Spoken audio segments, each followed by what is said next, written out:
द्वापर में और कमजोर होकर बकरी की तरह से हो गया, और इस कलयुग में मन चींटी के समान हो गया।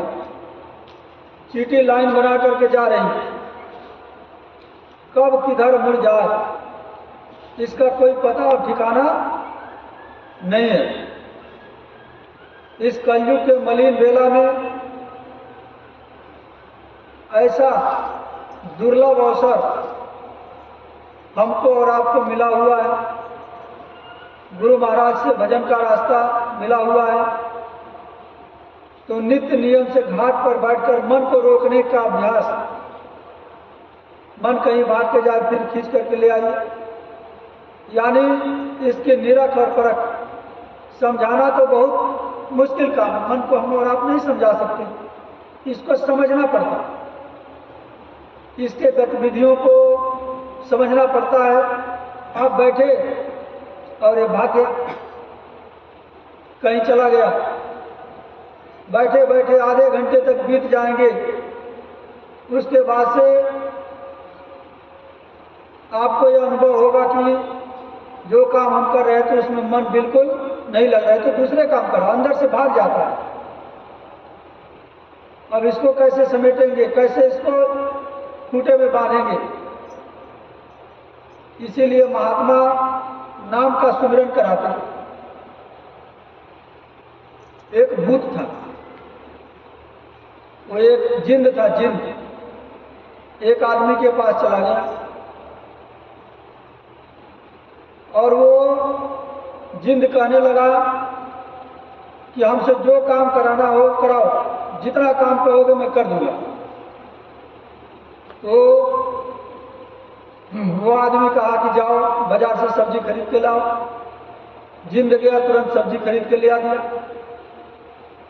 बोला कि इतना खेत है, इसको फावड़े से खोद डालो। गया, तुरंत फावड़े से खोद करके आ गया। फिर कहने लगा कि अब कुछ दूसरा काम बताओ। तो जिंद जब प्रकट हुआ था तो बोला कि हमको काम बताओ, मैं काम करता रहूंगा, लेकिन जब काम बताना तुम बंद कर दो मैं तुमको ही खा जाऊंगा। वह आदमी बिल्कुल परेशान हो गया, उसका खाना पीना बैठना सोना सब कुछ, बहुत परेशान हो गया वह व्यक्ति। अब जिंद कोई भी काम के लिए भेजा जाए तुरंत करके वापस आ जाए, कितना खेत खोद डाले, यानी पूरा काम। अब बेचारा परेशान हो गया। एक महात्मा जी के पास गया, महात्मा जी से पूछा कि महात्मा जी ये जिंद हमको ऐसे ऐसे परेशान कर रहा। महात्मा जी ने उपाय सुझाया। महात्मा जी ने कहा कि एक बांस का लट्ठा लंबा सा गाड़ दो और इसको जब कोई काम हो तो इसको कहो कि ये काम करके आओ। अब आने के बाद अब इसी के ऊपर चढ़ो और उतरो, जब तक मैं कहूँ ना तब तक चढ़ो और उतरो, फिर दोबारा चढ़ो और उतरो, चढ़ते उतरते रहो, जब काम रहेगा तो मैं बुला लूँगा। महात्मा जी ने उपाय बता दिया। अब वह व्यक्ति बांस गाड़ दिया। इसके बाद से भूत को किसी काम के लिए भेजा। वह भूत आ गया, काम करके कहा कि अब बताओ क्या करें, नहीं बताओगे तो मैं तुमको खाऊंगा। वह व्यक्ति कहा ये बांस देख रहे हो, लंबा सा बांस जो गाड़ा हुआ है? बोला कि हाँ देख रहे हैं। कहा किसी पर चढ़ो और उतरो, जब तक चढ़ते रहना उतरते रहना, जब तक मैं फिर दोबारा कोई काम तुमको न बताऊं। भूत उस पर चढ़ने लगा, उतरने लगा, चढ़ने लगा, उतरने लगा, चढ़ने लगा। एक दिन पूरा बांस पर उतरा चढ़ा। भूत थकते नहीं हैं, उनका 17 तत्वों का लिंग शरीर होता है, सुगंधी आहार होती है, और कर्मानुसार जिन्होंने जीव को मारा और वह जीवात्मा चली गई प्रेत योनि में, उन्हीं को परेशान करते हैं। बीमारी बनकर, परेशानी बनकर, शुगर, ब्लड प्रेशर, तरह तरह की बीमारियों से वो भूत परेशान करते हैं। तो जब कोई काम पड़ता था तो कहता था कि वे काम करके आ जाओ, तो भूत जाता था करके आ जाओ। तो महात्माओं ने वो सरल सीधा सच्चा रास्ता जीवों को दिया। ये मन रूपी भूत मन रूपी रावण एक बहुत बड़ा राक्षस है। दुनिया के अंदर हमारा और आपका कोई दुश्मन नहीं है, सबसे बड़ा दुश्मन यही अंदर में बैठा हुआ है, यही भ्रमित करता है, यही बंदरी की तरह से नचाता रहता। बड़े बड़े ऋषि मुनि महात्माओं को यह नचाया, इसका हुक्म न ऋषि फेरे, न मुनि फेरे, न महात्मा फेरे। यह मन रूपी भूत कैसे शांत होगा? जैसे यहाँ के भूत परेशान करते हैं तो उनको सुगंधी दिया जाता है, इत्र सुनाया जाता है, और मन रूपी भूत कैसे शांत होगा? जब इसको शब्द का स्वाद मिलने लगेगा, नाम का रस मिलने लगेगा, तो यह मन रूपी भूत मर जाएगा। जिन्होंने मार मन डाला उन्हीं को सूरमा कहना। बाहर में लोग अपनी हेकड़ी दिखाते रहते, अपनी हेकड़ी झाड़ते रहते, एक दूसरे को प्रताड़ित किए रहते, परेशान किए रहते, लेकिन जरा उनसे पूछिए कि आपका मन आपको कितना दबा रहा, उसके ऊपर तो आप हावी हो नहीं रहे। मन को मार करो असवारी, सूरत चढ़ाओ गगन पर। मन को मार करो असवारी का मतलब मन को एक घोड़ा मान लीजिए, घोड़े पर सवारी करना, और घोड़ा बहुत चंचल, पीठ पर बैठने नहीं देता, सवार को बार बार गिराने की कोशिश करता। यह मन रूपी घोड़ा। सवारी करने का मतलब कि जीवात्मा के कहने में चलता नहीं, यह उसके ऊपर हावी होना चाहता। जब मन के ऊपर जीवात्मा रूपी सवार इसके पीठ पर बैठकर लगाम को पकड़ लेते और मन रूपी घोड़े को अपने हिसाब से दौड़ाती है, तब जाकर के होता है शुरू आध्यात्मिक सफर, अंतर का खजाना। जब बिल्कुल चित्त की स्थिरता, चित्त की वृत्तियों का रुकावट, तन स्थिर, मन स्थिर, पवन स्थिर, 10 प्राण इस शरीर के अंदर हैं। उदान, अपान, व्यान, समान, ऐसे 10 प्राण हैं, प्राणवायु 10। इसके अंदर पवन भी है।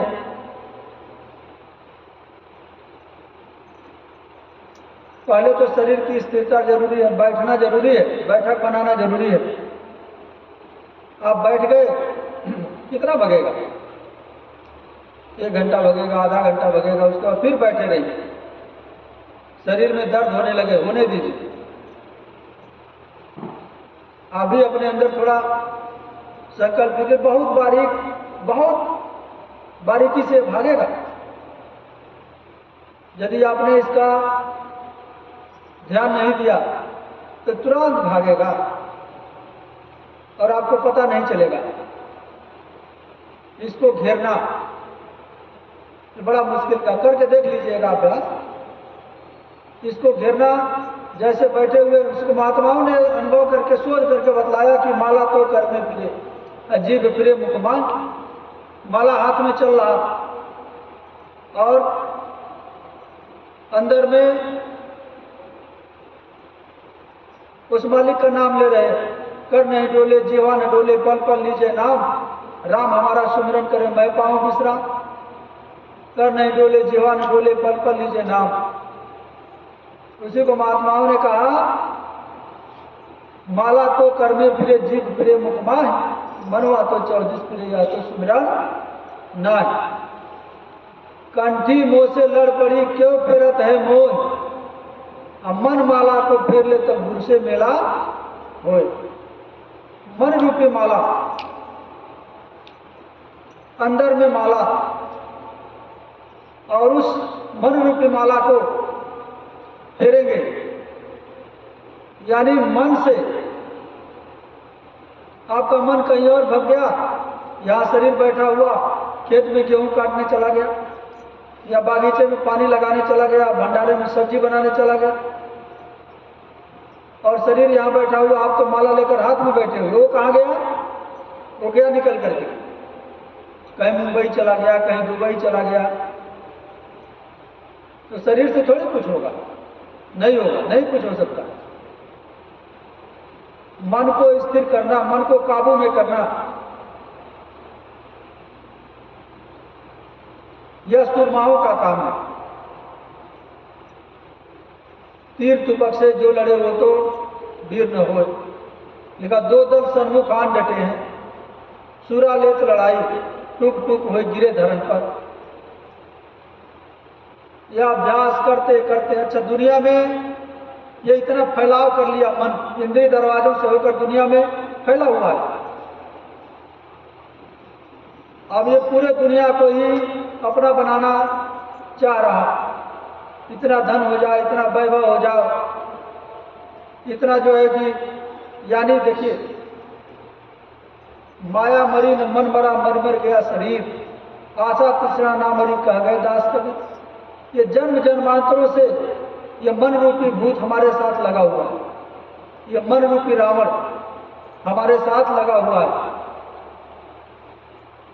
तो इसको मारने का भी उपाय हमको और आपको मिला है, लेकिन इसका अभ्यास मुसलमान फकीरों ने कहा कि गोश वातिम हो कुसारा, कर अमल कुछ दिन, ला इलाहा अल्लाहु अकबर पे जाने के लिए।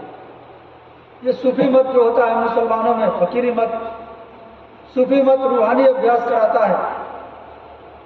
मुसलमान फकीर भी हुए, जैसे शम्स तबरेज हुए, मंसूर साहब हुए, ये लोग पहुंचे हुए संत थे।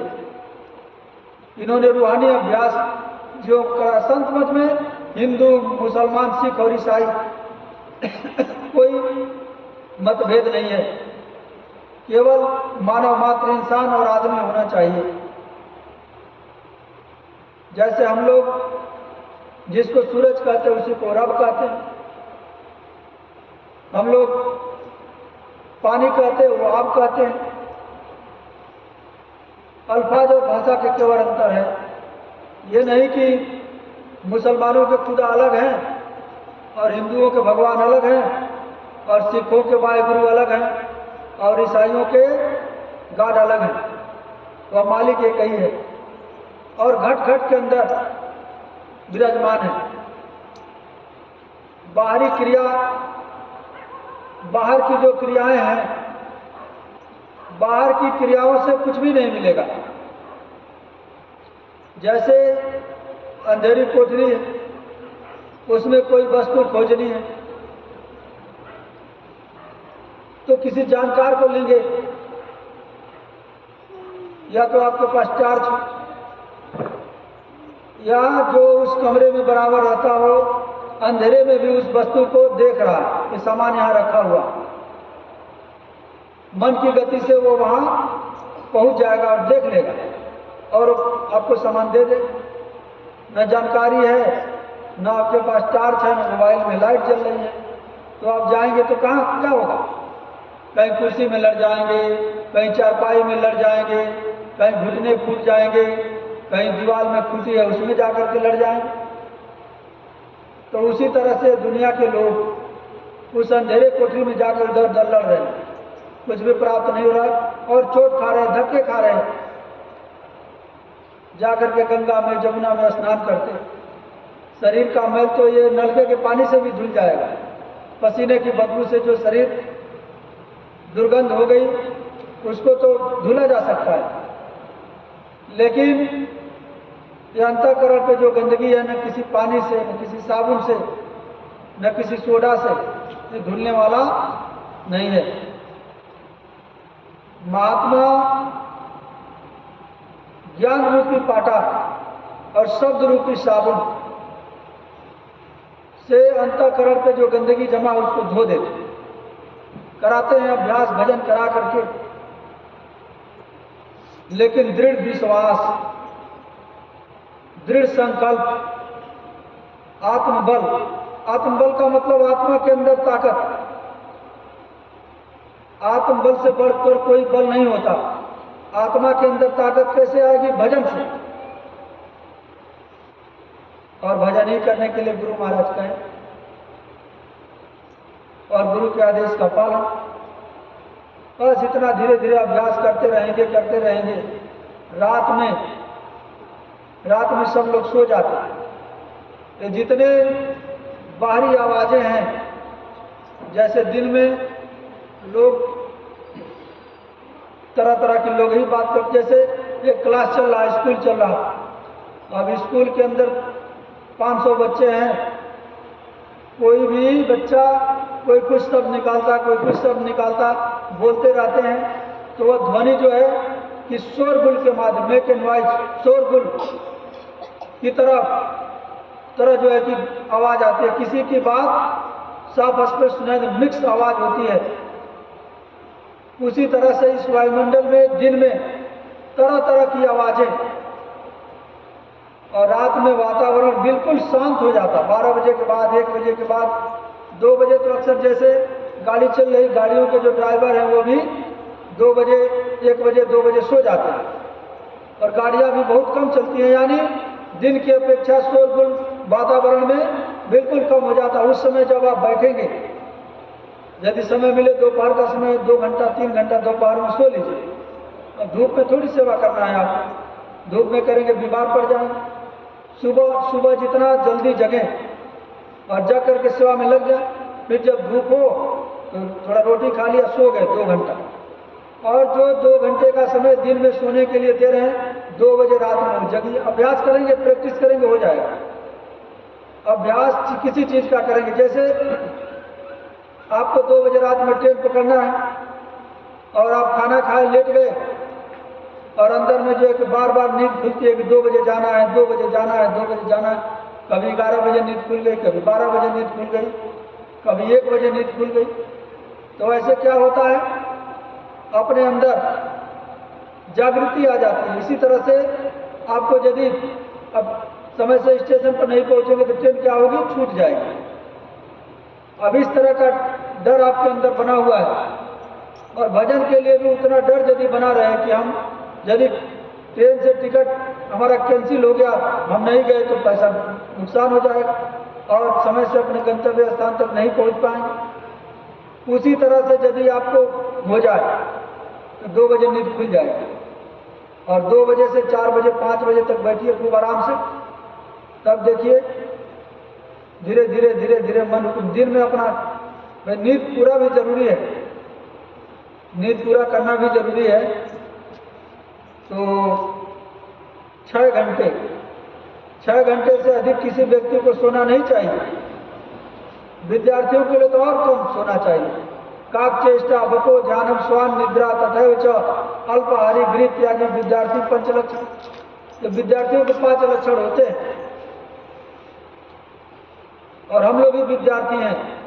इस आध्यात्मिक विद्यालय में हम लोग अपना एडमिशन कराए, इसकी भी परीक्षा होती है,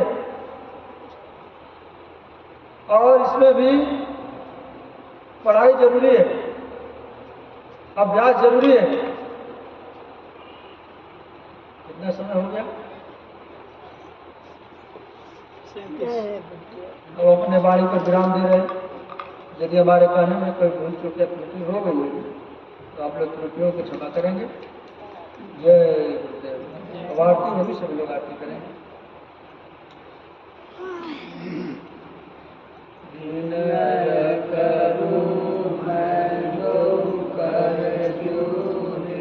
सतगुरु द्वार तुम्हारे विनगत दीप आरती साधु, दो अखियाँ मझधार भाव सहित नित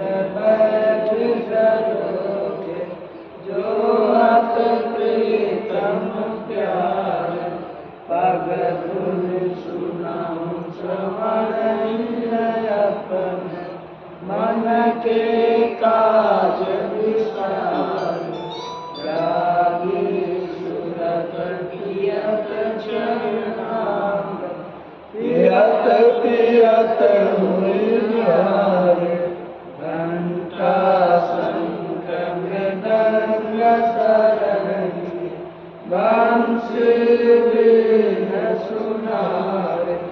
जय गुरुदेव जी की आरती करती गावत जय जयकार।